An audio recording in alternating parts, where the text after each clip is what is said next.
Après une soirée sans dîner ensemble, je te manque déjà? Il n'y a rien de mal à ce que je veuille te voir. La dernière fois que nous avons parlé, ça m'a fait réfléchir. Maman, si tu veux parler de ma vie privée, Je ne suis pas là pour te dire ce que tu dois faire de ta vie, ma fille. Mais je voudrais te parler de Claudio. Parce que même si tu prétends être forte, je suis sûre que ça te fait encore mal. Vraiment, maman, j'ai pas envie... Laisse-moi finir. Même si toi et ton père ne me le dites pas clairement, je sais que cette rupture a affecté l'entreprise. Et même si vous pensez parfois que je suis stupide, je me rends compte des choses. Je ne t'ai jamais dit que tu étais stupide. Mais tu l'as pensé. Je sais que parfois vous ne me dites rien pour que je ne m'inquiète pas. Mais comme je suppose que d'une certaine façon tu te sens responsable de ce qui s'est passé, je veux que tu saches que je te comprends. Parce que j'ai vécu quelque chose de très semblable quand j'étais jeune. Vraiment? Oui. C'était quoi? Mes parents étaient très amis avec les propriétaires d'une entreprise pharmaceutique. Ils avaient un fils qui me faisait la cour. Mais je n'avais jamais voulu quelque chose de sérieux avec lui. Je l'avais toujours vu comme un ami. De plus, à cette époque, je ne pensais qu'à obtenir mon diplôme avec mention. Ça me dit quelque chose. Ton grand-père était tellement en colère que pendant des années, il m'a reproché de ne pas accepter ce garçon. Alors, pendant longtemps, je me suis sentie très coupable pour ne pas avoir fait plaisir à mon père. Je pensais que c'était une chose du siècle dernier. Malheureusement, il y a beaucoup de femmes dans le monde qui se sentent obligées de se marier dans le cadre d'accords familiaux. Et moi, bien sûr, j'aimerais te voir mener ta vie en dehors du travail, mais si tu es heureuse en dédiant ta vie à Biogénélab, je serai toujours là pour te soutenir, ma chérie. Merci, maman. Bien. Je te laisse te reposer. Je suis là, hein, si tu as besoin.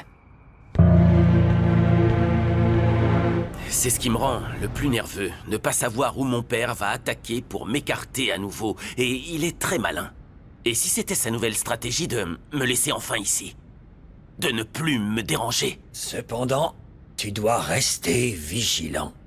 Ou as-tu déjà oublié ce qu'il t'a fait? Non, comment puis-je oublier? La clinique de désintoxication, Boston, toujours à mentir et toujours à justifier chacune de ses actions en me disant « c'est pour ton bien ». Lissandro est un grand manipulateur. Ouais. Il a toujours raconté sa version à ma mère. Et elle a cru à l'histoire de mon addiction. Et ça, c'était le meilleur coup de mon père. Pourquoi ma mère devait-elle croire qu'elle avait un fils toxicomane? Je suis heureux d'apprendre que tu sais clairement pourquoi ta mère ne t'aimait pas. Très clairement, mais ça fait quand même mal. Et vraiment, Norberto, si j'avais pas pu compter sur ton soutien... Voici Ravière. Veuillez m'excuser. Je sais pas qui vous êtes, ni pourquoi je suis là. Et si j'ai rien dit devant mon professeur, c'est parce que vous... Parce que tu veux savoir qui je suis, ça t'intéresse et tu veux savoir ce que je fais ici. Je vais te le dire. Mais j'ai besoin que tu promettes de ne pas parler de ma visite à tes parents. Je peux pas vous le promettre tant que vous ne me dites pas qui vous êtes. J'aimais beaucoup ton grand-père, monsieur Francisco Zermenio, un homme droit et admirable. J'étais proche de lui et de ta famille. Et pourquoi je vous rencontre que maintenant? Avant de continuer, tu promets de ne rien dire à tes parents? Écoute, je veux juste te soutenir et je sais que ton grand-père aurait aimé ça. Si je ne veux pas que tes parents le sachent, c'est parce que je ne voudrais pas qu'ils pensent que je prends leur place. Crois-moi. Je n'ai aucune intention malveillante. Je veux juste que toi et moi soyons amis. Je suis Norberto Correa. Tu peux me joindre sur ce numéro. Maman, tu peux me passer la sauce, s'il te plaît? Peux-tu passer la sauce à Ulysse? Alors tu vas plus m'adresser la parole? Sérieusement? Bon, c'est bon, je m'en vais. Maman, pourquoi tu te disputes avec Uli maintenant? J'ai l'impression que c'est parce que ton frère a fait son coming out et que tu vas vraiment devoir l'appeler frangin/frangin. Oliver, qu'est-ce qui t'arrive? Je t'interdis de faire ces commentaires de mauvais goût. Allons dîner à Santa Paz, ça sera mieux. Tu sais pas à quel point notre maison à Puebla me manque. Là-bas, on mangeait bien et je m'ennuyais pas à mourir comme ici. C'est vrai, quel ennui. Au lieu de vous plaindre, faites quelque chose d'utile. Étudiez, lisez quelque chose. Cultivez-vous. Oh.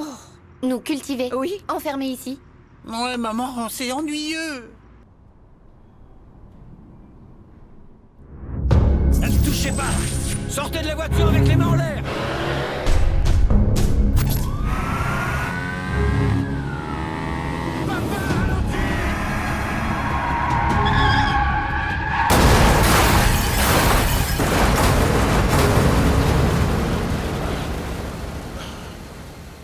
Quoi?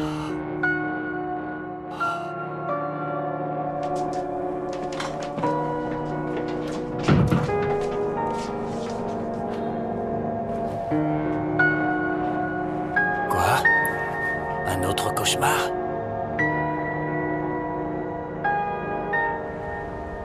Je peux entrer?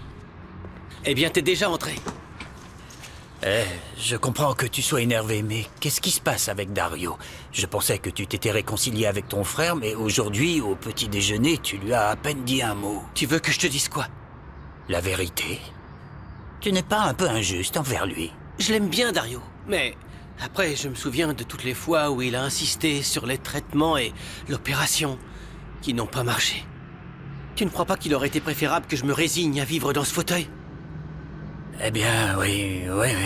Dario est têtu, mais le truc, c'est qu'il n'abandonne jamais. Et il s'était mis en tête qu'un jour, tu marcherais à nouveau. Comprends-le, il veut seulement ce qu'il y a de mieux pour toi. Et tonton Eusebio, raconte-moi les cauchemars que fait Dario. Et surtout, ne le nie pas. Parce que j'ai remarqué que tu te lèves la nuit pour aller le voir. Je l'ai remarqué. Bien. Très souvent, il rêve du moment de l'accident dans lequel tes parents sont morts. Quand je me suis retrouvé comme ça? Dario a été témoin de l'accident et en a été marqué, c'est pour ça. Il a vu ton père sur le capot de la voiture qu'ils ont percuté. Je le savais pas. Mais sais-tu ce qui l'a le plus marqué? C'est de te voir, toi. Tu étais coincé, tu ne pouvais pas bouger, et Dario ne pouvait pas te sortir, de peur de te blesser davantage. Pourquoi vous ne m'avez pas dit ça avant? Eh bien, nous voulions attendre que tu sois plus âgé, mais... Tu sais quoi? Dario est resté à tes côtés pendant des heures, jusqu'à ce que tu sois secouru. Ton frère n'est pas du genre à abandonner facilement. Ce sera votre espace. Près du bureau de Monsieur Ravière. C'est parfait, merci beaucoup. Vous êtes toujours très en avance, n'est-ce pas? À cette heure-ci, il n'y a que les agents de nettoyage, vous savez. Bien. Mais si vous avez besoin de quelque chose, n'hésitez pas à me le demander, d'accord? Merci. Je serai là. C'est très gentil. Bonjour. Comment se passe votre premier jour de travail? Je suis très enthousiaste, Camilo. Je suis même arrivé plus tôt. Le monde appartient à ceux qui se lèvent tôt. Mais au fait, en quoi consiste votre travail? En principe, je vais être le conseiller de Javier Mascaro. Bien que ma spécialité soit la bioinformatique, c'est ce que j'ai étudié. Qu'est-ce que c'est? La bioinformatique consiste à rassembler les résultats de nombreuses études pour en faire une base de données. Et comme des milliers de données sont collectées, nous avons besoin de systèmes informatiques pour les traiter. Et il faut ensuite déchiffrer ces résultats pour voir ce qu'ils signifient. Oh, j'ai compris absolument tout. Merci beaucoup de m'avoir expliqué tout ce pataquès. Peut-être que je vais même apprendre quelque chose de ce travail, n'est-ce pas? Après un certain temps, je vais peut-être même vous faire de la concurrence. J'ai adoré ton message. Eh ben, puisque tu l'as adoré, on pourrait peut-être se rencontrer en vrai. Une bonne fois pour toutes, tu crois pas? Le problème, c'est que je suis très occupé à choisir quoi étudier et... Eh bien, c'est un peu compliqué pour moi maintenant, mais si tu veux, la semaine prochaine, qu'est-ce que tu en penses? Ah, tu m'évites. Pourquoi tu veux pas me rencontrer? Je suis en plein choix d'orientation pour mes études. On pourrait peut-être regarder ça ensemble. Et où tu veux aller à l'université? À l'Humanitech.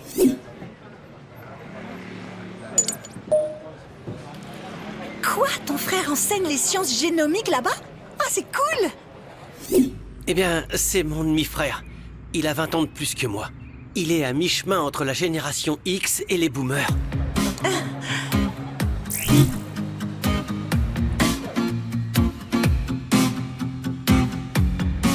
C'est donc ça le domaine le plus important de tous. Eh bien, je dirais que le laboratoire est la base d'où tout part, n'est-ce pas? Disons que c'est là où sont stockées toutes les informations sur les clients. C'est ce que nous avons de plus précieux. Et c'est l'information. Oui. Tu aimes vraiment Oui, ce oui, sujet, ça me n'est-ce pas? passionne. L'idée de pouvoir disposer de toutes ces informations génétiques, de pouvoir les lire, les interpréter. C'est comme si, par exemple, chacun de nous avait un manuel d'instruction. Tu imagines? Regarde ta nouvelle maison. Voici ta maison. Tu vas illuminer mes journées. Renata. Et me rappeler à... Bonjour. Bonjour. Écoute, je veux te présenter mes deux nouveaux conseillers. Voici Mauro et Alonso. Est-ce qu'ils te conseilleront tous les deux en même temps ou par roulement ou comment? Non. En fait, ils sont à l'essai. Ils seront avec moi pendant un certain temps et je déciderai ensuite lequel reste. Bonne chance. Alonso n'a pas encore de contrat, mais il sera là pour un certain temps au moins. Et nous ne pouvons qu'attendre et voir ce qui se passe. Je vais allumer un cierge pour qu'il ne l'embauche pas. Allume-en deux, tant qu'à faire. Allons, restons calmes et attendons de voir ce qui se passe, d'accord? Je dois y aller maintenant. Mauro, même si on est en concurrence pour le même poste, on devrait s'entendre, non? Nous pourrions peut-être même rester tous les deux à travailler ici. Je vois la courtoisie avant tout. Rien de pire que de travailler dans une ambiance tendue. Ah, ne m'en parle pas, je l'ai vécu à Labo Ancestral avec Renata. Tu as travaillé là-bas avec elle? Ouais. Tu sais comment on appelle mon ex sur les réseaux? Non, comment? Miss Infidèle. Et à ton avis, qui était le cocu? T'imagines, j'ai été la risée de la moitié du monde. D'accord, mais nous parlions de l'harmonie au travail. Ce qui s'est passé, c'est que Renata a essayé de voler l'un de mes projets. Mais quel est l'intérêt de t'en dire plus? Si tu veux connaître l'histoire, cherche sur Internet. Comme ça, tu sauras quel genre de peste est mon ex. Et en gros, c'est ce qui a été publié sur Biogène Lab après la conférence de presse. Papa, tu en penses quoi? Que ce n'est pas suffisant. Mais je suis bien plus préoccupé par le manque d'investisseurs. Comment ça, préoccupé? Personne n'est intéressé par l'entreprise? Si, de nouveaux investisseurs sont intéressés, mais ils ne font pas le poids. En d'autres termes, ils n'offrent pas le capital dont nous avons besoin pour rendre l'investissement au Fonsetti. Non, pas du tout. Mais c'est parce que nous ne savons pas comment nous vendre. Qu'est-ce que vous voulez dire, monsieur?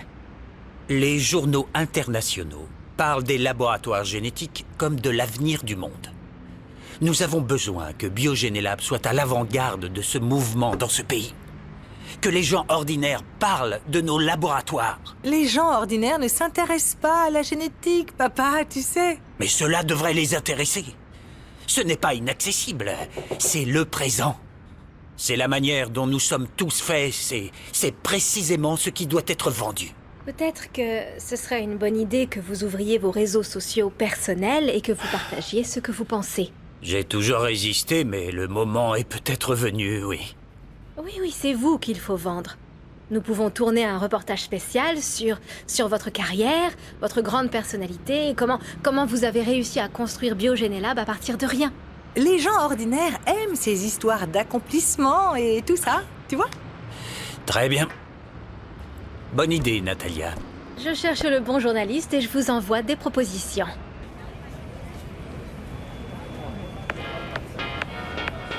Qui pourrait penser qu'elle est la célèbre Miss Infidèle? Qu'est-ce qui se passe? Tout va bien? Ouais, tout va bien. Mais t'es pas en train de faire court, si? Je suis en pause, je viens de prendre un café. Tu as besoin de quelque chose? Tu as bien dit hier soir qu'avec mon sens de l'humour, je pouvais conquérir toutes les filles que je voulais. Tout à fait. De plus, tu es aussi normal que n'importe quelle fille qui te plaît. Oh, arrête de blaguer, Dario. Je suis sérieux. Bien sûr, si tu cherches une fille, assure-toi qu'elle est intelligente et ouverte d'esprit, et surtout qu'elle te comprend, d'accord? Ok, ça marche. Tu ferais mieux de boire ton café avant que tes élèves arrivent. Oui.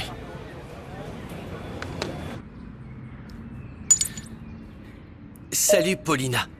Eh, tu fais quoi aujourd'hui vers 14h pour que nous puissions enfin nous rencontrer en personne?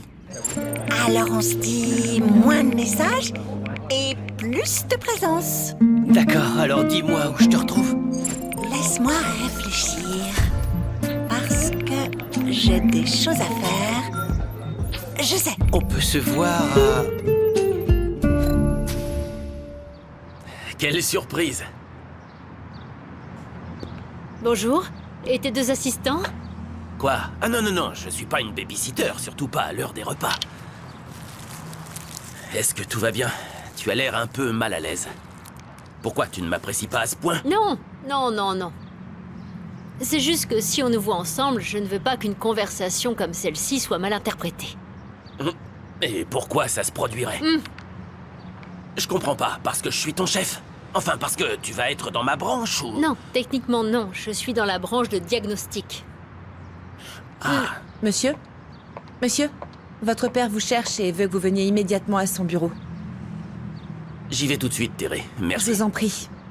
Eh bien, le devoir m'appelle. Nous continuerons à parler plus tard. Je suis de retour du marché. Eh, où es-tu, Rodrigo?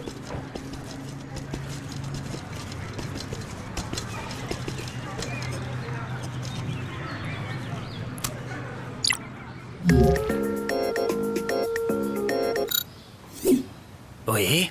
Ça va, tonton? Tout va bien, t'en fais pas. Écoute, je voulais te dire que je vais rencontrer Paulina dans un endroit loin de la maison. Mais où? Je te le dirai plus tard, d'accord? Oui, je vais bien. Attends, j'ai un autre appel. Oui, je te rappelle tout de suite, t'en fais pas. Qu'est-ce qui se passe, Paulina? Tu m'appelles pour annuler, n'est-ce pas? Évidemment que non, c'est juste pour te prévenir que j'ai un peu de retard, c'est tout. Ah, d'accord. Ah, eh bien alors, t'inquiète pas, je t'attends ici. C'est parfait, à tout de suite. Il est clair pour moi que Javier n'a aucune idée de ce que cela signifie de travailler dans une entreprise comme celle-ci. Tu l'as aussi remarqué, n'est-ce pas?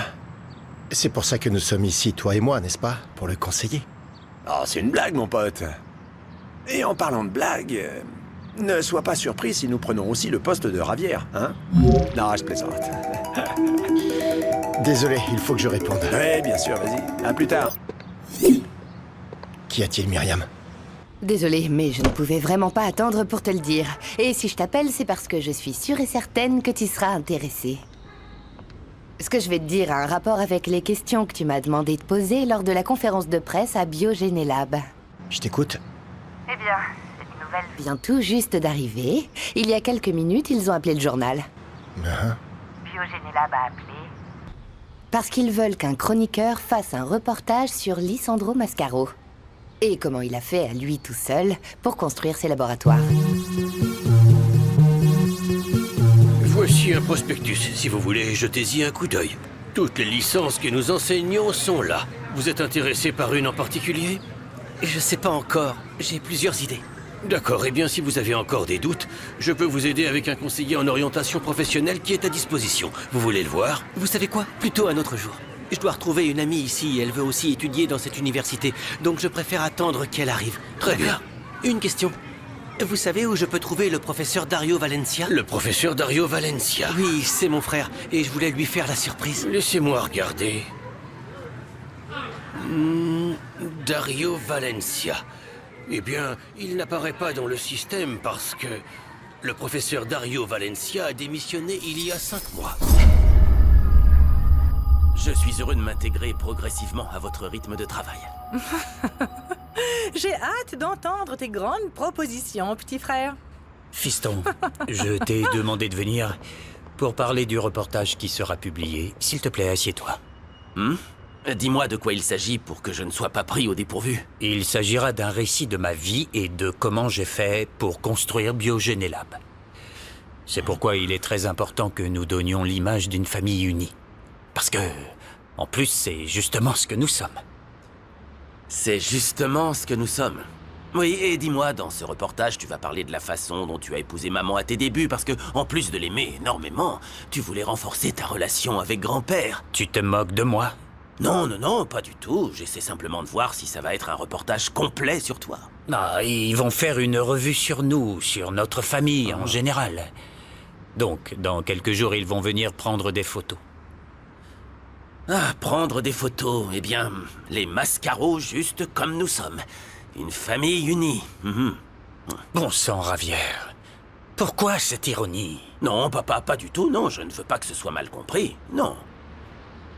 Dans ce reportage, je dirais très clairement que tout ce que j'ai fait, je l'ai fait pour mes enfants. Parce que sans ma famille, ma vie n'a aucun sens. Très bien. C'est ce que nous sommes, les Mascaro unis. Pour le meilleur ou pour le pire. Dans la maladie et dans la santé. Biogénélab est fondé sur la trahison d'un homme? Ou Monsieur Mascaro a-t-il déjà oublié qui était Arthur Valencia?